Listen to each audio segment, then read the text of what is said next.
예수님께서 마태복음 13장에 여러 가지 천국 비유를 하셨어요. 그런데 그 천국 비유 가운데 보면은 이러한 비유가 있습니다. 성경에 마태복음 13장 47절에서 50절 말씀 보시면 같이 읽어볼게요. 또 천국은 마치 바다에 치고 각종 물고기를 모으는 그물과 같으니 그물에 가득함에 물가로 끌어내고 앉아서 좋은 것은 그릇에 담고 못된 것은 내버리느니라. 세상 끝에도 이러하리라. 천사들이 와서 의인 중에서 악인을 갈라내어 풀무불에 던져 넣으리니 거기서 울며 이를 갈리라. 어부가 바다에 그물을 쳤어요. 그리고 때가 돼서 그물을 걷어가지고 무추로 끌고 왔어요. 그리고 이제 무채에서 그물을 걷는 거예요. 그 안에 물고기들이 들었는데 그물 안에 잡혔다고 그 물고기를 다 쓸 수 있는 게 아니더라는 거예요. 어떤 물고기는 먹을만 하고 또 상품 가치도 있어서 팔 수도 있는 그런 물고기는 그릇에 담는데, 이 어떤 물고기는 이건 먹지도 못하겠고 내다가 팔지도 못하겠고 어쩔 수 없이 버리는 물고기도 많다라고 하는 거예요. 이것이 바로 천국 비유라는 거죠. 모든 사람들이 다 천국 갈 수 있는 게 아니라는 거예요. 심지어는 전도를 받은 사람들 중에서도 천국 갈 사람이 있는가 하면 그렇지 못할 사람도 있다는 거예요. 우리 농사 짓는 분들이 이런 말 하지요. 반타작했다, 이런 말 할 때가 있어요. 기껏 농사 졌어요. 곡식을 다 거뒀어요. 그런데 수확한 곡식을 탈곡을 해보니까 그 중에 먹을 만한 곡식은 절반밖에 안 되더라는 거예요. 여러분, 그럴 때 마음이 어떻겠습니까? 허탈하겠죠. 아이고, 이거 어떡하나, 마음이 상할 겁니다. 오늘 누가복음 5장 참으로 유명한 말씀이죠. 시몬이요 밤새도록 게네사렛 호수 안에서 그물을 내려가지고 물고기를 잡았어요. 조업을 했어요. 그런데 밤새도록 그물질을 했지만 몇 마리 잡았대요? 한 마리도 못 잡은 거예요. 밤새 그물질 했는데 한 마리도 못 잡아요. 해가 떴어요. 이제는 포기한 거예요. 더 이상 그물 내릴 의욕을 잃어버린 거죠. 그리고는 그물을 걷어가지고는 무태 나와가지고 그물을 씻고 있었어요. 여러분, 사람은 눈치가 있어요. 그래서 사람의 모습을 딱 보면 아, 저 사람 간밤에 꽤 잡았나 본데? 아이고, 기분이 좋네? 아니면 아이고, 저 사람 별로 조업이 신통치 않았나 보다. 아이고, 저런 사람 괜히 찾아가서 말 붙였다간 괜히 분위기만 어색해지고 오늘은 그냥 가야지. 사람이 눈치가 있어가지고 좀 실망한 사람 곁에는 잘 안 가려고 하죠. 가서 말 붙이려고 하지 않습니다. 그런 상황 가운데 누군가가 이 시몬에게 찾아오죠. 누가 오셨습니까? 예수님께서 찾아오셨어요. 예수님께서 시몬에게 다가오셨어요. 그의 배에 오르셨다는 거죠. 예수님께서, 시몬이 예수님께 먼저 찾아온 것이 아니라 예수님이 시몬에게 먼저 찾아오셨어요. 시몬은 예수님이 누구신지 아직 잘 알지도 못하는 그때에 예수님은 이미 시몬을 벌써부터 눈여겨보고 계셨어요. 오늘 보면 누가복음 5장 2절 말씀 보면 같이 읽습니다. 호숫가에 배 두 척이 있는 것을 보시니 어부들은 배에서 나와서 그물을 씻는지라 그랬어요. 예수님은 시몬이 시리에 빠져 있는 것을 이미 보셨어요. 남들은 다가가려고 하지 않을 때에 예수님은 일부러 찾아오셨고 예수님은 일부러 그 배에 오르셨어요. 수가성 우물가 여인도 마찬가지죠. 그 여인도 별로 의욕이 없는 여인이었어요. 사람 별로 만나고 싶어하지 않는 여인이었어요. 그 여인 예수님 몰랐어요. 그런데 예수님이 먼저 찾아오셨어요. 예수님께서 먼저 만나주셨어요. 요한일서 4장 19절에 보면 이런 말씀이 있습니다. 시작. 우리가 사랑함은 그가 먼저 우리를 사랑하셨습니다. 우리가 먼저 예수님 사랑한 거 아니라는 거예요. 예수님이 우리를 먼저 사랑하신 거예요. 우리가 먼저 예수님 찾은 거 아니에요. 예수님께서 우리를 먼저 찾아오셨어요. 우리가 먼저 예수님 아는 거 아니에요. 예수님께서 먼저 우리를 아셨어요. 우리가 보통 이런 주님의 사랑받는 것을 은혜 받았다라고 표현을 합니다. 그런데 우리가 신앙생활하면서 은혜 받았다라고 할 때도 있지만 은총을 받았다라고 할 때도 있죠. 여러분, 은혜와 은총이 같은 말일까요? 다른 말일까요? 은혜와 은총. 우리가 이 말을 이렇게 그냥 혼용해서 우리가 사용하는데, 사실은 은혜와 은총은 같은 뜻도 있지만 사실은 좀 다른 면도 있어요. 은혜와 은총의 같은 면은 뭐냐면 모두 하나님의 사랑을 받았다라고 하는 면에서는 같아요. 은혜도 하나님 사랑을 받는 것이고 은총도 하나님 사랑을 받는 거예요. 근데 다른 면이 있어요. 그것은 뭐냐면 은혜는 보편적이에요. 하나님께서 누구에게나 주시는 사랑은 우리가 은혜라 그래요. 그런데 우리 모두가 이 하나님의 보편적인 은혜를 받았는데, 특별히 오늘 특별히 주님께서 일부러 더 찾아가시는 사람이 있어요. 우리 모두 주님을 만났고 우리 모두 주님의 사랑을 받았지만, 특별히 오늘 여기 계신 분 가운데서 특별히 누군가에게 예수님께서 더 찾아가실 때가 있어요. 그래서 은총은 주님께로부터 받는 사랑인데 아주 개인적이에요. 여러분, 제가 이 말씀을 묵상하는데 이 말씀 굉장히 유명한 말씀이잖아요. 그렇죠? 그런데 이 말씀에서 한 가지 의문점이 생겼어요. 오늘 이 누가복음 5장 2절에 보면은 호숫가에 배가 있는데 배가 몇 척이 있다고 나오죠? 2척이 있다고 나와요. 한 배는 시몬의 배고 한 배는 또 다른 사람의 배예요. 그런데 왜 배가 2척이 있는데 예수님께서는 그 중에서 왜 하필 시몬의 배에 오르셨냐 이거예요. 왜 시몬을 만나셨냐 이거예요. 다른 배도 있는데, 다른 어부도 있는데 왜 그런 것일까? 여러분 보세요. 이 2배가 간밤에 다 그물을 내려서 고기를 잡았겠죠. 근데 시몬의 배는 한 마리도 못 잡았어요. 그러면 같이 나갔던 옆에 된 그 배는 어땠을까요? 그 배도 한 마리도 못 잡았을까요? 저는 그렇게 생각 안 해요. 옆에 배는 좀 잡았을 것 같아요. 왜냐하면 제가 속초에서 목회할 때 교회 장로님 중에 한 분이, 원래 그분의 직업은 전기 회사를 운영하시는 회사 사장님인데, 이분이 속초라서 부업을 하셨어요. 주말에 무슨 부업을 하셨냐면 이분이 요트가 있으셨어요. 배 요트. 그래서 이 요트를 가지고 토요일 날 낚시 손님들을 태우고 바다에 나가서 이 바다 낚시를 체험하는 그런 부업을 하셨어요. 그러다 보니까 제가 담임 목사니까 그 장로님하고 같이 장로님 배를 타고 꽤 여러 번 바다에 나가서 제가 바다 낚시를 했어요. 지금은 못해요. 왜냐? 여러분, 그 바다 낚시가 오전에 3시간, 오후에 3시간 나가서 낚시하는데, 오전에 나가서 3시간 낚시하는데 60만 원이에요. 비싸요. 그러니까 보통 10명이 나가니까 사실은 그게 가능한 거예요. 왜냐면 10명이 나가니까 10명이 한 사람당 3만 원씩 내면 되잖아요. 그렇죠? 10명까지 태울 수 있으니까 단체로 3만 원씩 내고 10명이 모여가지고 낚시를 하는 거예요. 혼자 나가면 60만 원 다 내고 해야 되는 거예요. 그러니 그때는 그냥 장로님 따라서 낚시했는데, 지금 제가 60만 원 내고 어떻게 돈 들여서 어떻게 하겠어요? 그러니까 지금은 한 번도 못 하죠. 근데 제가 그 장로님하고 같이 바다 낚시를 해보면은요, 참 신기해요. 낚싯배는 요만밖에 안 해요. 근데 바다는 망망대해요. 거기에 제가 여기서 낚싯바늘을 던졌어요. 장로님은 바로 제 옆에서 낚싯바늘을 던졌어요. 낚싯바늘이 바다 밑으로 들어가면 여러분, 그 낚싯바늘이 어떤 게 목사 거고 어떤 게 장로 건지 어떻게 알아요? 바닷물에 휩쓸려서 엉킬 수도 있고. 그리고 사실은 이제 미끼를 끼는데도 제 미끼도 장로님이 껴주는 거예요. 그 티가 안 나요. 근데 희한하죠? 물고기가 장로님 바늘만 물어요. 희한합니다. 그래서 저는 한 마리도 못 잡을 때가 있는데 옆에서 장로님 많이 건지는 거예요. 여러분, 같은 바다 안에서 바로 옆에서 낚시를 해도 많이 잡는 사람이 있는가 하면 한 마리도 못 잡는 사람이 있는 것을 봤을 때, 그날 밤에 2척의 배가 있었지만은 둘 다 못 잡았다기보다는 베드로의 시몬의 배는 한 마리도 못 잡았는데 그 옆에 배는 잡았을 수 있다는 거예요.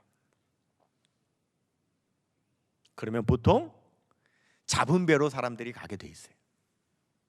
그런데 우리 예수님은 아무것도 잡지 못한 채 시리에 빠져 그물을 씻고 있는 표정 어두운 시몬에게 우리 예수님께서 찾아가셨어요. 이게 뭡니까? 시몬은요, 그날 아침 예수님의 은총을 받은 거예요.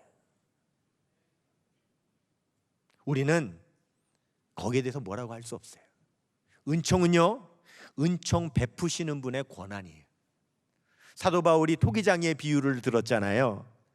토기장이가 진흙을 가지고 어떤 그릇은 흔히 쓰는 싼 그릇을 만들고 어떤 그릇은 그냥 뭐 장식을 하고 모양을 내가지고 비싼 그릇을 만들었단 말이에요. 그런데 이 싼 그릇이 어떻게 같은 진흙인데 같은 진흙 가지고 나는 이 모양으로 만들고 왜 쟤는 저렇게 멋있게 만들었냐고 토기장이에게 그렇게 불평할 수 없다는 거예요. 왜? 토기장이 마음이기 때문에.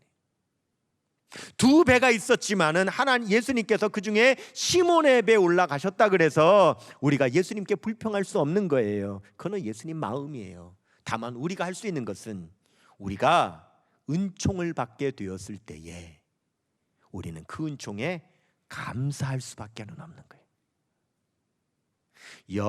여기에 모인 우리 주의 은혜 받은 자예요, 은총 받은 자예요?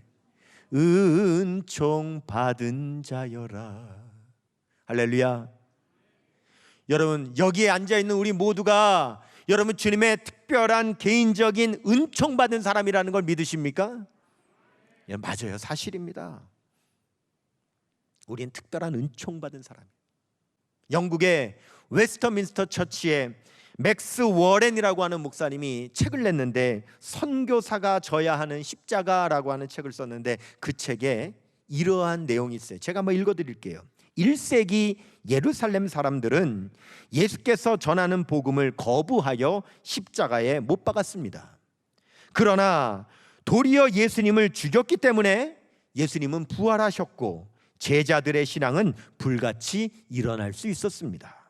그런데 만일 지금 예수님께서 우리가 살고 있는 런던에 오신다면 영국 신사들은 예수님의 머리털 하나도 상하지 않게 할 것입니다. 예수님께서 거리에 서 계신데도 아무도 바라보지도 않고 지나가칠 것입니다. 예수님이 런던 안개에 젖어 그 얼굴에 빗방울이 흘러내려도 아무도 예수님께 우산을 씌워드리지 않을 것입니다. 예수님께서 현대 영국에 오셨다면 평범하게 사시다가 자연사 하셨을 것입니다. 과거의 십자가는 오히려 하나님의 사랑을 촉발하였으나 현대의 무관심은 예수가 누구신지조차 물으려고도 하지 않습니다. 그랬어요. 여러분, 이것이 우리가 살고 있는 세상이라는 거예요. 하나님에 대해서 전혀 무관심한 이 세상 가운데 여러분, 우리는 하나님의 자녀로 오늘 예배자로 살아간다고 하는 것이 특별한 하나님의 은총을 받았기 때문인 줄로 믿습니다. 우리는 하나님의 은총 받은 자녀예요. 제가 지난 한 주간 틈을 내어서 책을 읽는데 무슨 책을 읽었냐? 하버드 대학 행복학 강의라고 하는 책을 읽었어요. 하버드 대학에 가면 행복학이라고 하는 수업이 있는데 그 수업의 강의 내용을 이제 책으로 낸 거죠. 그 책을 이렇게 읽는데 그 책에 보니까 사람이 행복하지 못한 이유가 뭐냐? 역시나 그 책에서도 사람이 행복하지 못하는 이유는 비교를 그 이유로 들더라고요. 사람이 비교당하면 행복하지 못하다는 거예요. 비교해서 사람이 불행해진다는 거예요. 근데 나를 누군가 비교했을 때 내가 그보다 우위에 있으면은 좀 상관이 없을 텐데 내가 그보다 열등하다고 취급을 받으면은요, 내 마음 가운데서 어떤 마음이 생기냐면 자기 비하의 감정이 생긴답니다. 그렇지, 내가 그렇지 뭐, 내가 뭘 할 수 있겠어, 아이고 내가 이 모양이지, 이런 자기 비하의 감정이 생긴다는 거예요. 근데 참 신기한 게요, 사람의 마음에 자기 비하의 마음이 생기면 우리 신체에서 나타나는 어떤 현상이 있는데 어떤 현상이 나타나느냐? 첫 번째는 얼굴 표정에서 웃음기가 사라진대요. 자기 비하의 마음이 생기면 웃음이 사라진다는 거예요. 그런데 웃음이 사라지면은요, 사람의 마음이 무거워진대요. 근데 사람이 마음이 무거워지면은요, 고개가 떨구어진대요. 고개가 떨구어지면 땅만 보게 된대요. 땅만 보게 되면 아무것도 없기 때문에 사람은 삶의 의지를 빼앗기게 된다는 거예요. 그게 불행해진다는 거예요. 그렇기 때문에 사람이 행복하려면 어떻게 해야 되느냐? 자기 비하의 감정에서 빨리 벗어나야 된다는 거예요. 그러면 자기 비하의 감정에서 벗어나는 방법이 뭐냐라고 했을 때에 이 책에서 제안하는 방법은 무엇인가? 성취감을 느낄 수 있는 일을 만들라는 거예요. 그래서 무슨 일인가 내가 성취감을 느끼게 되면 그때 성취감을 느꼈을 때 빨리 자기 자신을 칭찬하라는 거예요. 그래 봐, 너는 할 수 있잖아. 그래, 너 괜찮은 사람이야. 그거 봐 라고 하면서 자기 자신을 칭찬하면 그때에 자기 비하에 꽉 갇혀있던 사람에게 자그마한 탈출할 수 있는 창문이 열려지기 시작한다는 거예요. 제가 이 내용을 읽으면서 사실 이 내용과는 별개로, 이 책과는 별개로 오늘 본문 말씀을 묵상하다가 놀랍게 자연스럽게 이 책의 이 내용과 오늘 본문 말씀이 뭔가 연결되는 것 같은 느낌을 받았어요. 뭐냐? 자, 여러분이 누가복음 5장은 유명한 말씀이라 그랬어요. 여러분들은 이 내용의 결론을 압니다. 결국 예수님께서 그렇게 시몬의 배에 오르셨다가 맨 마지막에 시몬을 어떻게 하십니까? 예수님의 제자로 부르시죠. 전도자로 쓰시죠. 우리는 그 결론을 알고 있다고요. 여러분, 오늘 본문 말씀이 모두 11절의 말씀인데 이 11절이나 되는 말씀 가운데 우리 예수님의 말씀은 딱 두 번밖에 안 나와요. 딱 두 마디밖에 안 나옵니다. 첫 번째는 5장 4절 보시면 뭐라고 하세요? 깊은 데로 가서 그물을 내려 고기를 잡으라. 딱 그 한마디 하시고 그 다음에 10절에 가시면 무서워하지 말라. 이제후로는 내가 사람을 취하리라. 딱 두 마디 하세요. 자, 그러면 우리 예수님께서 지금 시몬에게 오셔서 결국 시몬을 제자 삼으시기 위해서 오셨잖아요. 그러면 마지막 말씀하시면 되잖아요. 그렇죠? 앞으로 네가 사람을 낚는 어부가 되리라. 나를 따라오라. 이 말씀하시면 될 건데 왜 굳이 깊은 데로 가서 그물을 내리라고는 왜 하셨느냐는 거예요. 아니, 깊은 데로 가서 다시 그물 내려가지고 만선에서 물고기 많이 잡으면 그거 팔아다가 그 돈 가지고 예수님 따라올 거예요? 아니잖아요. 여러분, 예수님께서 베드로 따라오게 하실 때 모든 것 다 버려두고 따라오게 하셨단 말이에요. 그러면 어차피 다 버리고 올 건데 왜 예수님께서는 일부러 제자로 부르시기 앞서서 먼저 만선을 하게 하신 다음에 부르셨느냐라고 하는 질문이 생긴다는 거죠. 왜 그런 것일까? 지금 밤새도록 물고기 한 마리 못 잡고 시리에 빠져서 낙심하여, 근데 여러분 옆에 있는 배는 아까 뭐라 그랬어요? 물론 상상이기는 합니다만은 옆에 있는 배는 잡았다 그랬죠? 비교된 거예요.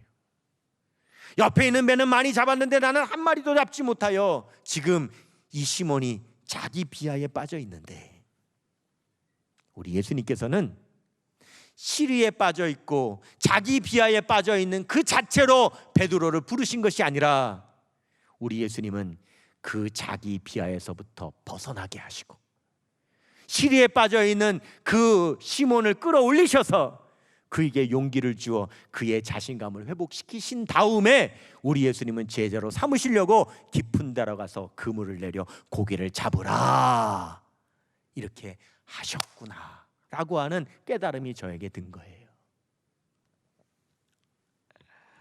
여러분,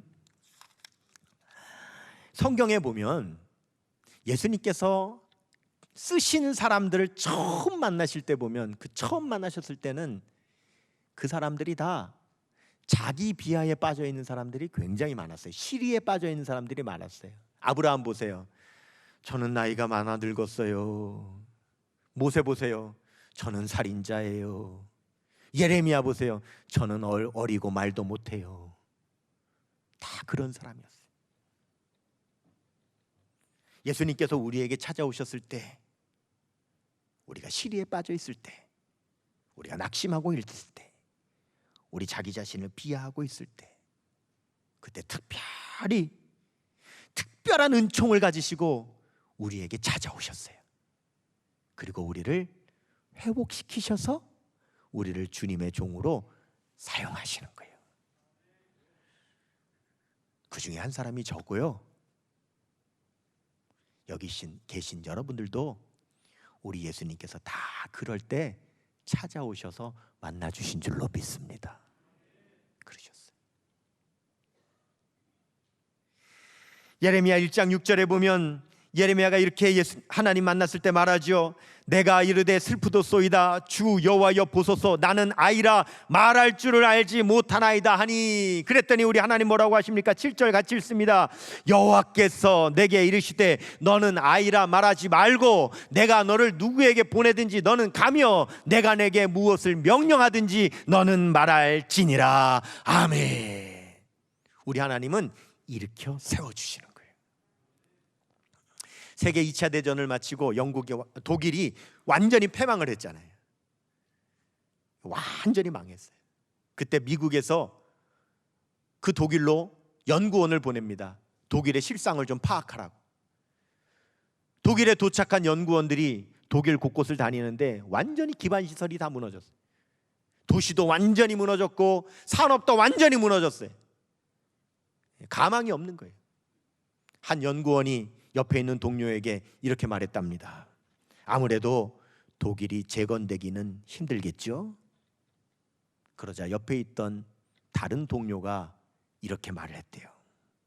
자네 독일 사람들 식탁을 보지 못했나? 식탁 위에 꽃병에 꽃이 놓여 있었지? 저들이 꽃을 꽂은 이상 반드시 재건될 걸세. 이렇게 말했답니다. 한번 따라해 볼까요? 저들이 꽃을 꽂은 이상 반드시 재건될 걸세. 이 연구원은 독일 사람들이 식탁 위에 꽃병에 꽃 한 송이 꽂은 것을 보면서 저들이 완전히 절망하고 있지는 않다. 저들은 지금 모든 기반시설은 무너지고 다 망했지만 그래도 일어나려고 하는 그런 용기와 의지가 그들의 꽃병에서 살아있는 것을 그 연구원은 보았다라고 하는 것이죠. 주님께서 우리가 시리에 빠져서 손을 늘어뜨리고 있도록 우리 주님께서 내버려 두지 않으십니다. 우리에게 개인적으로 찾아오셔서 내가 지금 허탈한 마음으로 시리에 빠져서 그물을 씻고 있는 것이 혹시 가정의 문제로 가정에서 그물을 씻고 있는지, 학교에서 그물을 씻고 있는지, 직장에서 그물을 씻고 있는지, 내 사업터에서 그물을 씻고 있는지, 목사에게 강단에서 그물을 씻고 있는지는 모르겠지만 내가 어느 것에서 어떻게 시리에 빠져 있다 할지라도 그것을 아시는 우리 주님께서는 우리를 가만히 내버려 두지 아니하시고 우리에게 특별한 은총으로 찾아오셔서 우리에게 꽃을 꽂으라고 말씀하신다는 거예요. 그물을 내리라고 말씀하신다는 거예요. 다시 일어나 설교하라고 말씀하시는 거예요. 다시 일어나 기도하라고 말씀하시는 거예요. 스바냐 3장 16절 17절은 이렇게 말씀합니다. 그날에 사람들이 예루살렘에 이르기를 두려워하지 말라. 시온아 내 손을 늘어뜨리지 말라. 너의 하나님 여호와가 너의 가운데 계시니 그는 구원을 베푸실 전능자이시라. 그가 너로 말미암아 기쁨을 이기지 못하시며 너를 잠잠히 사랑하시며 너로 말미암아 즐거이 부르며 기뻐하시리라 하리라. 아멘. 여러분 오늘 본문 말씀에 시몬이 어떻게 했어요? 주여 나를 떠나소서 나는 죄인으로소이다. 그랬을 때 여러분 이거 웃으면서 말했을까요? 울면서 말했을까요? 울고 싶지만 베드로가 울지 못하며 그물을 씻고 있을 때 우리 주님 찾아오셔서 그 우리 주님 앞에 시몬이 펑펑 울었을 것 같아요. 물론 이 설교의 이 내용 가운데는 저의 상상이 지금 많이 다 가미돼 있어요. 그렇게 우리 주님은 베드로를 회복시켜 주셨어요. 오늘 2021년 첫 대면 주일입니다. 여러분 오늘 우리 신년 첫 주일 맞이한 것처럼 오늘 이 시간 송구 영신 예배 지금 드리고 있는 것처럼 여러분 우리 오늘 새롭게 시작하십시다. 그 마음으로 이제 일어서십시다.